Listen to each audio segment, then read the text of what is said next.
So today, it's not going to be listener therapy. It's going to be intern therapy. Our intern, Abrina, just turned 19 years old, and she's very fresh into the dating world. And she came in today, and she was sharing a little story with me. I was like, dude, like, we should share this with the city and get their thoughts on it. So basically, Abrina went on a date with this guy, and the entire date, he never brought out his cell phone. Not once. He didn't check it, not the time, didn't pay with the phone, nothing. And, you know, I mean, we're in 2026. We live and breathe by our phones. That's true. A call comes in, we check the time, whatever it may be. If someone goes to the restroom, you pull out your phone and check your social. That's just what it is. Your heart rate. She said the entire night, he never pulled out a cell phone. Even up to the point where they said goodnight, they went their separate ways. She never saw a phone. And she's like, he's got to be married. Or he's got to be hiding something, because who doesn't have their phone? Serena, is she overreacting? Or do you think she might be onto something? On a first date, I feel like that he's just being a gentleman. Now, if this is like a constant thing, like, sure, like, maybe. Like, what are you hiding? Are you trying to make sure that I don't see if someone's calling you? But on a first date, you don't have to worry about it. So which one is it? On a first date, you don't have to worry about it. Okay. Nicasio? I think my man has a side piece. Like, and he just doesn't want... Or does he have a main, like, does he have an entree? Sorry, he has a main. And Abrina's the side piece. And Abrina's the side piece. Ooh. And then sometimes, like, if he's, and he probably has a kid too, so if he's stepping away, then the main piece is probably calling him and like, yo, like, you know, where you at? Or blowing him up, or, you know, all that. And so I think, he probably left it in the car. That's what I would do. So she should leave him. No. Wait. She wasn't supposed to know this, huh? Remember the song from Fabulous? It was one of Fabulous' biggest songs. And it was Can't Let You Go. And he said, you can't have an entree without something on the side, you know? That entire song was about cheating. Oh, yeah. And having a side piece and glorifying it. And it was such a big song. Girls sing that song. And everyone loved it, yeah. Is a side piece just a normal thing? No. I think a side piece is like someone that's on deck to bat. You're going to get your place to bat. Like, you got to have a bench, right? Yeah, yes. It's just not your turn yet. Okay, well, don't be mad when the women start doing that to you guys. Oh, they're doing it, Serena. Yeah, don't get that twisted. I'm for sure number 3 on someone's roster. Guaranteed. Try harder. Let's talk to Ilana and get another, woman's point of view on this next. Let's help out our intern. Our poor intern, Brina, she just turned 19 years old, man. She's a hard worker. She's hustling. She hasn't really been into the dating scene that much. This is like her third date ever. She went last night, and the guy never pulled out a cell phone.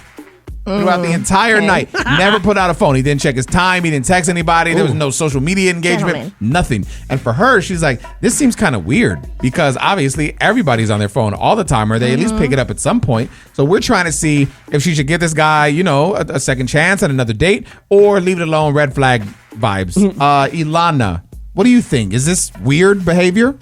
I don't think it's necessarily weird. I think that it might be weird situationally, especially being 19. I mean, I'm a good 10 years older than her. But I think that it's kind of nice to see for a change that someone's not on their phone actually, because too many times you do go out, whether it's even with your friends or your family, and you're trying to talk to someone and all they do is go on their phones. It's kind of refreshing to go out with someone who actually wants to pay attention to you. This is crazy. I feel like you guys have no standards. To me, what do you mean? Like, if I was a female, I'm like, I want my man busy, booked and busy. Like, I'd rather him have 2 phones, because then I know that he can pay for my meal and he can support me. Does it sound like Nicasio wants to date a drug dealer? What do you think? Mind him. Yeah, he definitely has a phone. I think it's kind of nice though that he's being attentive. He wants to get to know you. It's a first date. I mean, come on. I mean, at least he's not on his phone swiping while you're on the date. Exactly. And 2 phones, I would have questions like, who are you hiding? Who are you talking to? What are you doing? Yeah, I agree. So, celebrity gossip, tea time. We're going to dive into that next. Ilana, thank you for the call. I appreciate you. Sexy Red apparently wants Katy Perry, of all people, to watch her back. I know, random beef. We'll talk all about it next. Weird. All right, so Sexy Red is warning Katy Perry to watch her back. Oh, dang. The most unexpected beef of 2026. What's going on? It's tea time. It's Tino Cochino Radio. Serena, tell me more.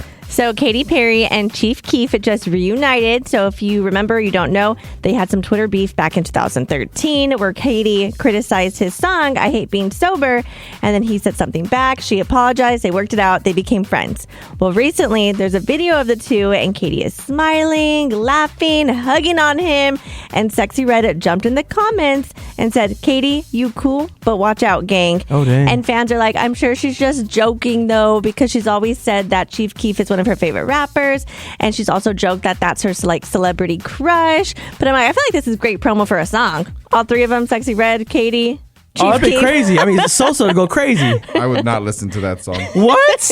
Coming up next. Tino Casino Radio. Comedian actor Mike Epps says that people need to just slow down because it takes time to be great. Ooh, I agree. That's good. Let's talk more about it next. I feel like sometimes in life we feel like we're not where we need to be, and we're like, oh, but I'm already this age and I'm supposed to be at this, and I've been at this job for this long and I'm supposed to have this. Comedian, actor, OG, legend Mike Epps spoke out and basically said that people need to slow down and it takes time to be great. Because tomorrow, it always brings another day. You have to be patient. You have to wait for your blessings. You have to wait for your turn. You have to wait for your time. And that is the hardest part, is waiting. Because when you're waiting, it's really you're waiting on the unknown.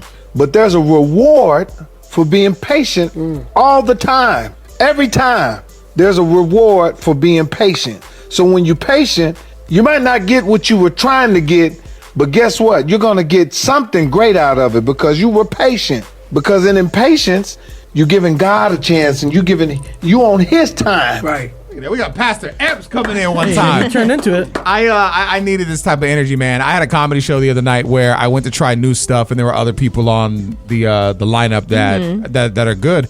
And trying new stuff is always the toughest thing because you don't know how it's gonna connect. Yeah. And you just hope that it works. And some of the stuff did, and some of the stuff didn't. But my problem is I always focus on the negative. And so even though I got a bunch of laughs, all I was focused on was the ones that I didn't get.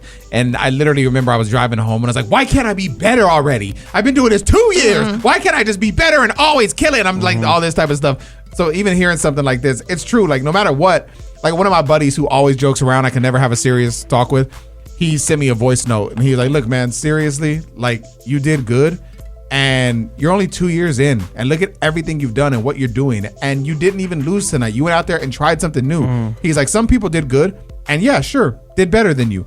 But why did they do it? Because they did stuff that they know that works, and they didn't want to risk being in front of people and trying something new. So you actually did something better by doing that. He just gave me this positive energy, and it's almost the same thing. He's like, bro, it just takes time. Yeah. Like you're gonna get better and not everything's gonna work. And I don't know, I just needed to hear that. And I feel like everybody at some point needs to hear something like that because we all feel like, especially I feel like the youth, right? They're like, man, I'm 25. Why don't I own 3 homes now? Yeah. And why I'm not wearing Gucci every day? And like Yeah. all these different perspectives. It's like, bro, sometimes just your time will come. And then how you said like, oh, I've been doing this for 2 years, but how your friend said like, you've only been doing this for 2 years. That's crazy. I mean, like, I'm a perfectionist, man. I Yeah. just want to win it. I want to do it now. Do you think we're all hard on ourselves, like a lot? Because I feel like I'm hard on myself, but then I see like people they just work Monday through Friday, like at a city job or something. Not that I'm saying it's bad, but it's just like that's just all they do, and then they look forward to the weekend, and then they just start Monday again. I think for a lot of people, it's tough to find a job that doesn't feel like work. Yeah. And when you can find that, it's just like it's a blessing, but then sometimes you forget it's work, and then so when something happens, it kind of throws you off, and it's like, why isn't I going my way? And we forget the dope situation that we're in general. Because so many people do have jobs that they hate. I've got a friend that hates his job. He works all week, hates it, then on the weekend just drinks it all away. Yeah, and then it just repeats. Yeah, and you get stuck in this cycle. So Why are you friends with them? I haven't talked to him in a while, but well, because you got to protect your circle too. No, you have to. Like Maybe the he needs a friend. Oh my god! Well, maybe you should call him, Serina. I'll give you his number. Coming up next. Tino Casino Radio. All right, so I'm gonna share this audio with you. My business partner Mikey's going through something because he's been sending me a bunch of stuff, a bunch of stuff that I feel like the ladies don't want to hear. It's okay. Why submissive women control men, not loud ones. Okay. We'll listen to it next. All right, so why do submissive women control men and not loud ones. I'll tell you why. This just sounds crazy already. Like it just, I feel like we're set up for woman bashing. Yes. That's what it sounds like, right? Mm-hmm. Ladies, we love you. Let's just play the audio. Oh my God. A submissive woman actually controls the man, and the internet has turned submission into something weak, when in reality, it's one of the most powerful dynamics in a relationship. See, submission isn't about a woman having no voice or no intelligence or no influence. It's about understanding how influence actually works. Smart women understand something that many men don't notice until it's too late. A man's direction is often shaped by the environment that's around him. The woman that he respects can calm him down when his emotions are high. She can encourage him when he's doubting himself. She can quietly guide his thinking without ever having to fight him for authority. That's real power. Because a man who feels respected will move mountains for the woman who gives him that feeling. He'll work harder, he'll protect more, he'll become more disciplined. But the influence didn't come from control or conflict. It came from how she positioned herself in the relationship. Does this make sense? Do you agree at all, Serina? I do, but I think for this to work, like what he's saying, both partners have to be extremely mature, because the man has to understand, like, just because you're a provider doesn't mean that you are the leader, like you are her safe space. And I think once you allow her to feel safe and feel heard, seen, all of that, like all those things fall into place, and she should be able to hopefully also respect that and not, like turn it into something negative. If both partners don't feel heard or seen, who should take the lead to make the other one feel heard and seen first? I mean, I guess it goes back and forth. It all depends on your relationship. Like, who is struggling the most, like that at that time? You know what I mean? Like, is there more going on at work, or like just mentally? Like, who is falling more behind? And then that partner who has a little bit more, I guess, like mental wiggle room should help pull everybody like together. Boring. Jesus, Serina. Tino Radio. Yeah. I'm curious to see what this actual situation is and who's lying and who's not. So last night, Nicasio invited our co-host Serina to a concert. Yeah. Yes. You guys went together, but your complaint is that she left you? Yeah. 20 minutes into the show, we get into the venue.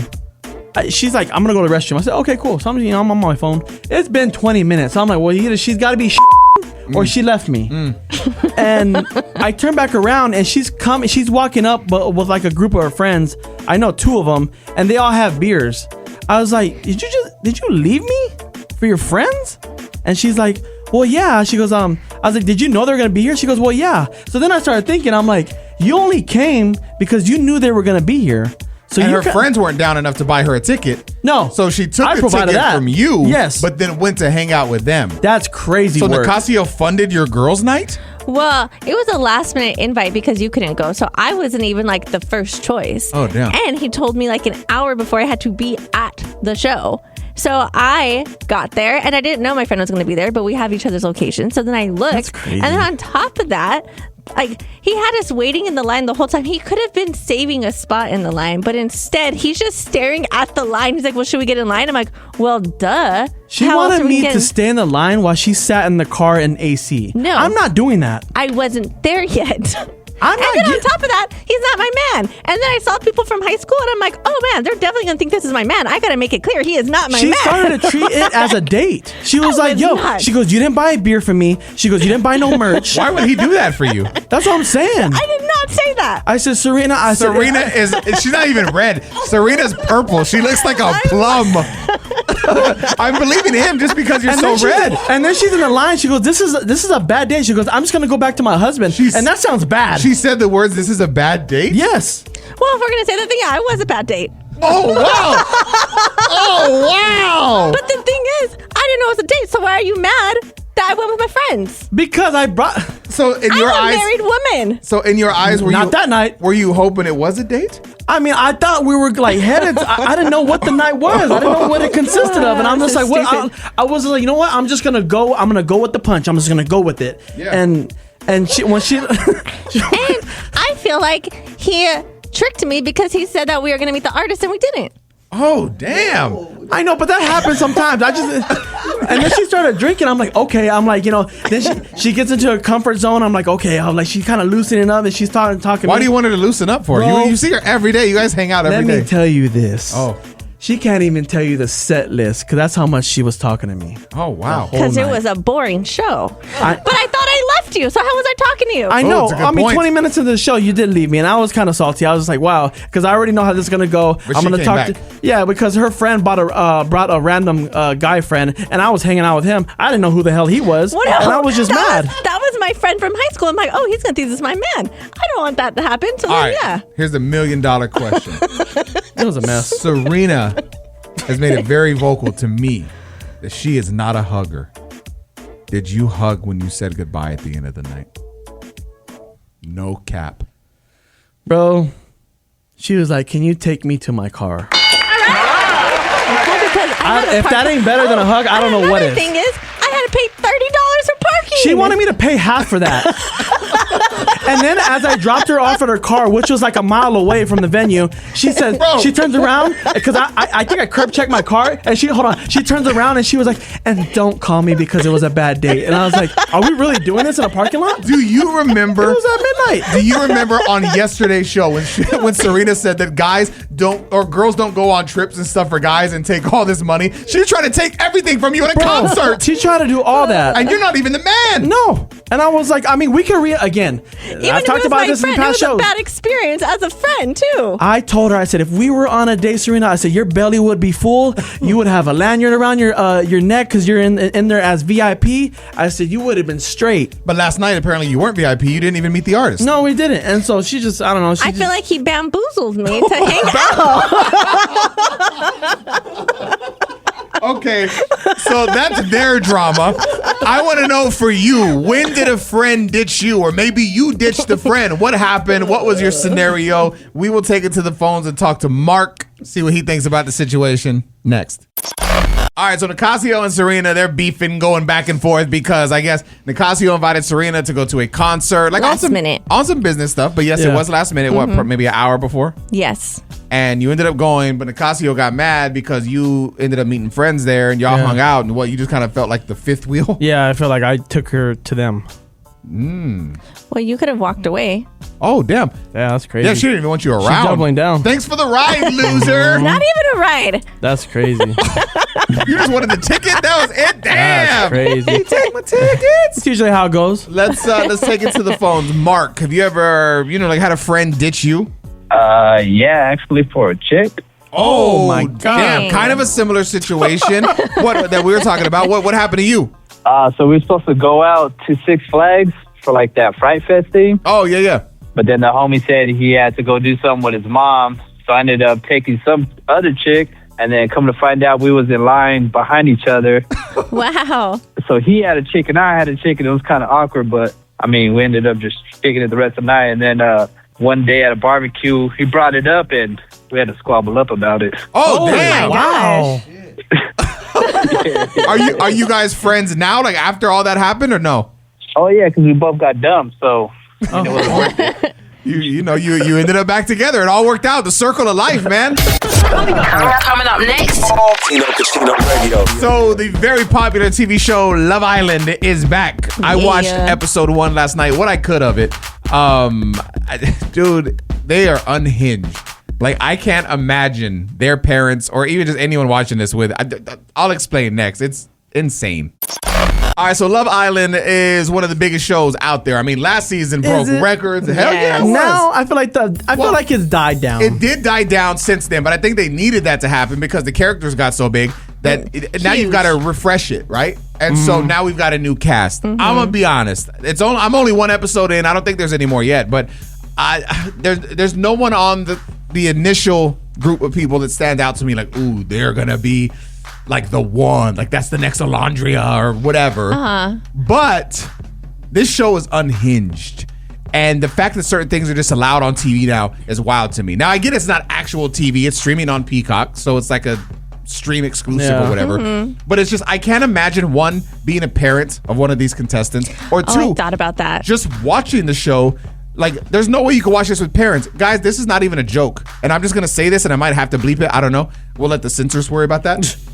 The first question that they ask this group of 20-somethings. I know, it was wild. They say, what's your favorite position? And the options are missionary, cowgirl, and And so they all got to go to their doors and pick their favorite position. And then when you open the door, whoever is standing behind the door, you have to make out with them immediately. So by the end of the game, everybody's just made out with everybody. It's just spit everywhere. And then they had them explain why. Yes. Imagine being a father and you're sitting there watching your daughter explain why cowgirl's her favorite. Like, bro, this is just, it's crazy. I feel like they're almost reaching. But I mean, look, it worked. We're talking about it. And how you said no characters stood out to you yet? I don't want to say that necessarily because I feel like that's how I felt last season too, but it's because I didn't know the characters yet. I mean, yeah, you got the character building does take time, but it's just I felt like I knew immediately. I don't know what it was, but on last season, I knew Huda was going to be that toxic one. I just felt it. I felt that energy. On this one, I can't really tell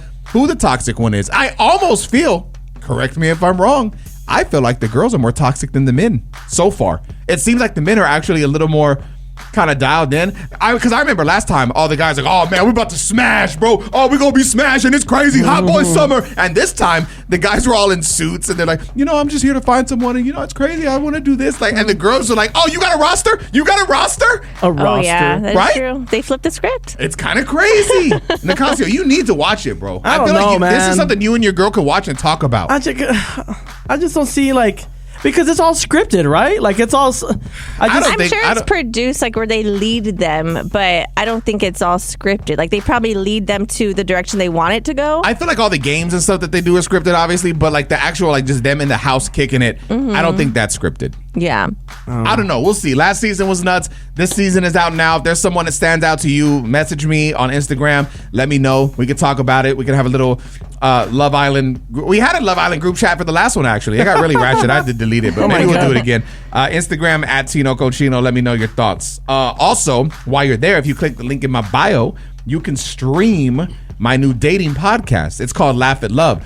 This week, one of our listeners, a very loyal listener of ours, who shows a ton of love and comes out to live events and everything, he reached out trying to get some perspective. I want to read the DM that he sent us next, and then we'll talk about it and dive into the whole thing. Okay, Nicasio, I don't want you to be the funny guy or the jerk here. I want you to give a real guy perspective. I'm going to keep my feelings out of it, so you have to speak for the men on this. Okay. All right, and Serina, you're going to give an actual female perspective because that's what this listener wants, okay? Okay. All right, so this listener reached out to me. Guys, I'm just going to share the DM with you, and then we'll go from there. All right, he said, Tino, just started your Laugh at Love podcast, and I love it. I know you asked for advice and for people to share their stories with you, so here's my situation. I actually went to one of your comedy shows, and I took my wife. We had a great time. Now, at the moment, we're separated. Just want you to know, she left me back in October, and she said she was done with the marriage. She said that she felt like she had to walk on eggshells because I would belittle her, and that I always talked over her. But I always supported her. I gave her all that I could, even when I didn't have it. And yes, I would get into bad moods. I'm not perfect. And yes, I was stressed out because of funds, but I always tried my hardest not to show that. And when she would ask for stuff, I still gave in and I would get it, even if it broke the bank. But yet she rarely or never tried to help me with the financial situation. And I get it. I'm the man. I should take care of that. But at times, a little help would have been appreciated. Yet she started to throw it in my face, always asking for financial help. To sum it up, we were doing pretty good after your show. We were talking, things were looking positive, but we had an argument because I asked about hanging out again, and she just kept dodging a response. So I got sad, and I told her, look, are we actually going to try and fix this? Fix our marriage? And now she says I'm being pushy, and I'm demanding. I don't know, man. I really want to stay married, but I don't know if she does. Do you think I'm wasting my time? I don't want to throw away 18 years, but at the same time, I'm not getting younger. And like your podcast is all about, dating in 2026 does not look promising. Please be blunt. What do you think I should do? Let's start with Serina. I think he needs to step back because if she's saying all these things like, oh, you're being controlling, you're being this, which I don't think he is. I think you need to let her see what life would actually be like without you. Like, if you want to be with her, I get that. But let her see what life is like without you and let her realize, like, damn, maybe it is hard out here. Maybe he was doing a lot for me. That's good advice. Nicasio? I think she's wasting her time. I think they're married. He needs to get it together. Like, it seems like it's a financial issue. And the thing that he seems like a simp. I'm sorry. Because he's trying to give her? Well, if he's married, he should love his wife. I think he's doing all the right things. But he's like saying like, oh, well, you're not even helping me financially. And it's like, come on, man. You know what I've learned? I feel like girls view simping differently than men. Because even on Love Island last night, one of the guys comes on and the girl was like, oh, he's a simp.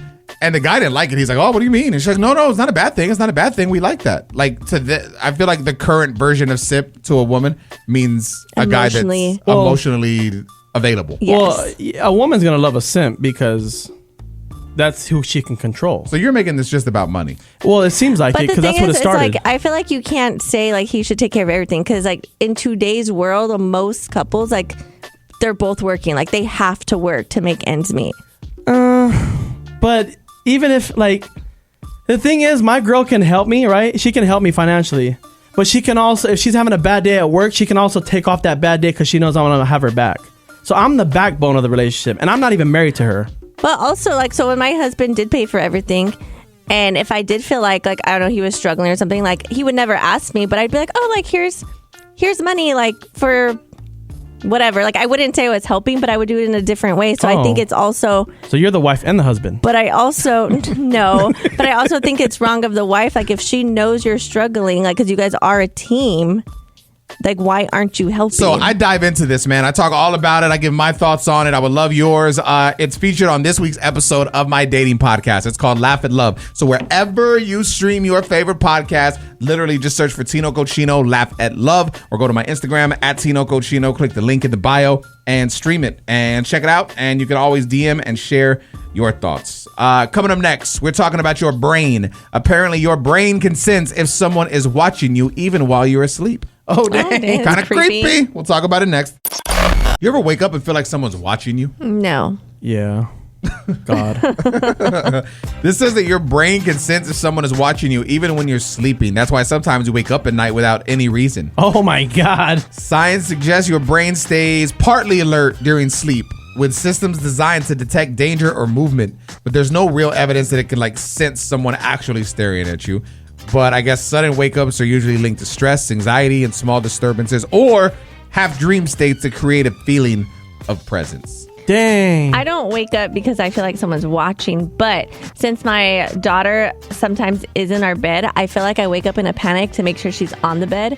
And then sometimes she's not even in our bed, she's in the crib, but I wake up like, oh my God, where is she? I was going to say, like, if I would be so worried of that feeling, I wouldn't want to feel that, so I feel like that's why I would be putting my kid in a crib or in their bed way sooner than having them sleep in my bed because I would have that fear of something. Well, when I first had her, we tried putting her in her crib. But if you want to get a good night's sleep, she has to sleep in the bed because she wakes up looking for, like one of us, as to where if she's just in the bed, she sleeps all night. So your personal comfort is more important than the danger that lies. It's not dangerous. Is it not? No. You can't crush the baby? You can. Like I feel like subconsciously but like, if you're dead your asleep, is. I mean, it has happened. Like you can suffocate the baby. That scares me. Like that, like just, I'm a heavy sleeper. Mm-hmm. I don't hear sound to wake up like that. I mean, I know I'd wake up to, but like, what if you don't hear that? What if you literally just roll on them? I do think it's different with the baby because my husband is like, I mean, he could sleep through anything. So I was stressed about that when we had our son, where I would I would make sure my husband was nowhere near our son, but I think subconsciously, like, he knows because he's never, like, done that, or, like, I feel like he's also kind of aware where the baby is. Well, but, yeah, I have waken up in the panic, like, where's my baby? That was going to be my next question. If you ever woke up in a panic, like, at 3 a.m. to see if your husband was there in the bed. Because I know he's there. Oh. Serena said waking up. Waking up! Tino Cochino Radio. Yeah, turn it up. All right, give me that serious music. Ooh. Are you smarter than Nicasio? Tino Cochino Radio. We got JC on the line, bro. You can win right now, okay? We got tickets to everything. We'll let you pick whatever you want, but you gotta, play this thing right, man. Nicasio is gonna give you a question. He'll give you some multiple choice answers. Trust your gut. Pick the right one. You win, okay? Okay. Which rapper bought Mike Tyson's house in Connecticut for $4.1 million and turned it into his own personal recording studio? Is it A, Drake, B, 50 Cent, or C, Lil Fizz from B2K? I believe it was B. Oh, 50 Cent it was. Yes, Holy crap. There it is. Easy, breezy. Congratulations. We're going to get you hooked up. Sound good?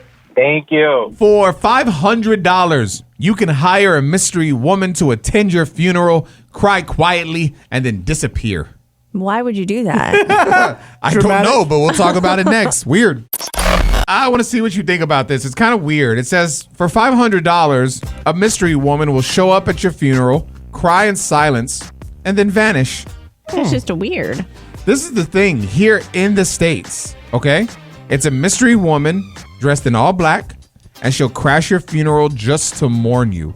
A black limousine arrives. She steps out in heels, sunglasses, dark dress, and she'll just sit there, quietly crying in the corner, as if she lost the love of her life. She speaks to no one, and then she vanishes without a trace.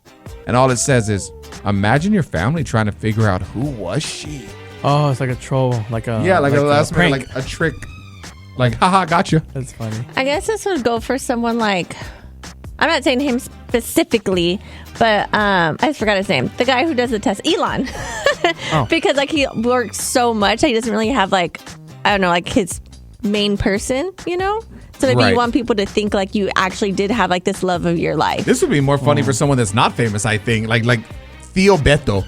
You're at his funeral, just out of nowhere. It's like, who's this girl? The whole family's gonna be like, was that a side piece? Yeah. Like the whole thing would. But you have to at least have a sense of humor, type of thing. Like your family would have to know that was the type of person you were. Because if you were like some serious, I don't know, welder. And the thing is, like, you had to really plan this out. Yeah. Would that be disrespectful though? Like, you think the family would look at you like, why would you do that? Yeah, maybe. It's like, well, I would be like, yeah. I mean, I just feel like it's a sad time, and well, you'd have to leave a note too, like have it like a. It'd have to be like in your will or something. Yeah, like, make sure you send them the letter about like, I had one last prank for you. You know how people always say like, yo, when I die, like don't cry, don't make it sad, like make it a celebration. I've never been to a funeral that felt like a celebration, like an actual party. People make it seem like that's what they want, but I've never been to it. Like I feel like some people might actually want that, but the family doesn't actually carry out the wishes because they do it for them. I think the actual like funeral when they're going in the ground and everything, like that is sad. But then when you go to the reception and everything, that's kind of where it becomes a party. Like everyone's still sad, obviously, because they miss you. But that's where it feels like the party. Yeah, that's where everyone gets drunk and cries. Do you want us to cry at your funerals, Tino? Funerals. I'm gonna die a couple times. That's crazy. Tino Radio.